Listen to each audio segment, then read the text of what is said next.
আমি জানতে চাইবো যে শেখ হাসিনা পালিয়ে যাওয়ার পরে অনেকগুলি বিষয়ের ক্ষেত্রে আমরা দেখেছি যে মাজার আক্রমণ হয়েছে, বাউলের আসর পণ্ড করা হয়েছে, বইমেলার স্টল বন্ধ করা হয়েছে, রাষ্ট্র থাকতে প্রশ্ন থাকতে এইটাকে আপনি আসলে কিভাবে দেখেন?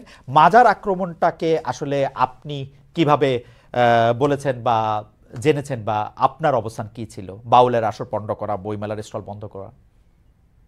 দেখুন, এখানে যারা মাজারে হামলা করেছে তারা কারা আমি জানি না, বরং আমার কাছে কিছু অথেন্টিক সোর্স থেকে নিউজ এসেছে যে অনেকগুলো মাজারে ছাত্রলীগের কর্মীরাই টুপি লাগিয়ে হামলা করেছে।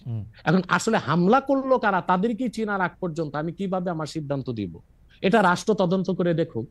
ডিজিএফআই আছে, না না এনএসআই স্যার, আছে, আমার তারা প্রশ্ন দেখুক এটাই, কারা এটা করছে। যদি ছাত্রলীগের লোকেরাও করে থাকে তাহলেও তো এটা কাজটা খারাপ করছে, তাই না? না, মাজারে হামলা করা তো উচিত হয়নি। আপনি এটা নিন্দা জানাইছেন কিনা, বা আপনি এটাকে আহ্বান বন্ধ করতে বলছেন কিনা, সেইটা জানতে চাইতেছিলাম আর কি।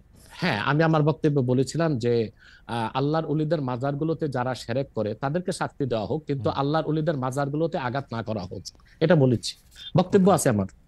আচ্ছা, একটা জনপ্রিয় প্রশ্ন আপনার এগেনস্টে এরকম যে আমরা ইন্ডিয়ার এগেনস্টে এত কথা শুনি, কিন্তু খোদ জৌনপুরি হচ্ছে ইন্ডিয়ায়, এটারে আপনি আসলে কিভাবে দেখেন? আপনার যে ডিগ্রি, যেটাকে আমরা পিএইচডি বলতেছি, সেইগুলিও আসলে ভারতীয় শিক্ষা প্রতিষ্ঠানগুলি থেকে নেওয়া, সেটাকে আপনি কিভাবে দেখেন? এক লাইনে বললেই হবে, মানে এটা একটা জাস্ট জনপ্রিয় প্রশ্ন, আমি এটাকে অনেক বেশি। দেখুন দেখুন এই জি। খুব সুন্দর করে, আপনাকে এক লাইনে তো বলা যাবে না খালেদ হ্যাঁ, ভাই, হ্যাঁ। আমি 3 লাইনে বলে দিচ্ছি। জি। সেটা হচ্ছে, আমাদের বংশটা এসেছে আরব থেকে, হুম, হুম। অর্থাৎ আল্লাহর হাবিব নূর নবীজি মুহাম্মদ সাল্লাল্লাহু আলাইহি সাল্লামের আপন চাচা হযরত আব্বাসের বংশধর। হুম, পরবর্তীতে আমাদের বংশধর এসেছে বাগদাদ, বাগদাদ থেকে এসেছে ইউপিতে। হুম, হুম। আর আমার পর্দাদার যিনি পিতা ছিলেন, পর্দাদার পিতা, তিনি ছিলেন কারামত আলী জনপুর রহমতুল্লাহ জামাতা, অর্থাৎ মেয়ের দিক দিয়ে আবার আমরা কারামত আলী জনপুর রহমতুল্লাহর সাথে রক্ত সম্পর্কে সম্পর্কিত। 1947 সালে আমার পর্দাদা জনপুর থেকে, আমার বাবার বয়স যখন 6 তখন চলে এসেছেন বাংলাদেশ। এখন আমার পর্দাদা চিন্তা করলেন যে ভারতটা চলে গেছে হিন্দু শাসনে, এখানে আমরা স্বাধীনভাবে চলতে পারবো না, সেজন্য তিনি তো ইন্ডিয়া ত্যাগ করে বাংলাদেশেই চলে এসেছে। সেজন্য আমার বাবা 6 মাস বয়সে বাংলাদেশে এসেছে, আর আমাদের 5 ভাই 3 বোনের জন্ম বাংলাদেশে। অতএব এই জন্য ভারতের বিরুদ্ধে আমি বলতে পারবো না, সেটা সেটা কোনো কথা নেই। কিন্তু আমার প্রশ্ন হচ্ছে যে শেখ মুজিবের মায়ের বাড়ি কোথায়? হুম, হুম। না না, সেগুলি তো, ভারতে। সেটা তো আরেকজনের বলি প্রসঙ্গ, তো বলি আরেকজনের বলি প্রসঙ্গ। জি, বলি না জি, জি, একটু বলি না, জি, জি, জি, এটা তো বলতে হবে তো। জি। তারপর হোসেন সৈয়দ সরওয়ার্দির বাড়ি কই ছিল? তার বাবার বাড়ি ছিল কলকাতা। আব্দুল হামিদ খান ভাসানী, তার বাড়ি ছিল আসামের ভাসানটেক। হুম, এরা সবাই কিন্তু হুম, পূর্বপুরুষ ভারতে ছিল। অতএব হুম। জোনপুরে হওয়ার কারণে আমি ভারতের বিরুদ্ধে করতে পারবো না, এটা হয় না। ওকে। বরং আমি যে অন্যরা বাংলাদেশের হয়ে রয়ের দালালি করে আর আমি রয়ের বিরোধিতা করি, এটাই তো আমার কৃতিত্ব। না, ফ্যান্টাস্টিক। আমরা তাবলিগ জামাতটাকে আমরা রাজনৈতিক প্ল্যাটফর্ম মুক্ত দেখেছি দীর্ঘদিন, কিন্তু এখন যে এটা একটা সাতপন্থী জুবাইরপন্থী একটা ব্যাপার, এবং একজন আরেকজনকে এবার হত্যার পর্যন্ত ঘটনা ঘটেছে, এটা নিয়ে আসলে আপনার একটা আমি মন্তব্য শুনতে চাই, এটাকে আপনি আসলে কিভাবে দেখেন?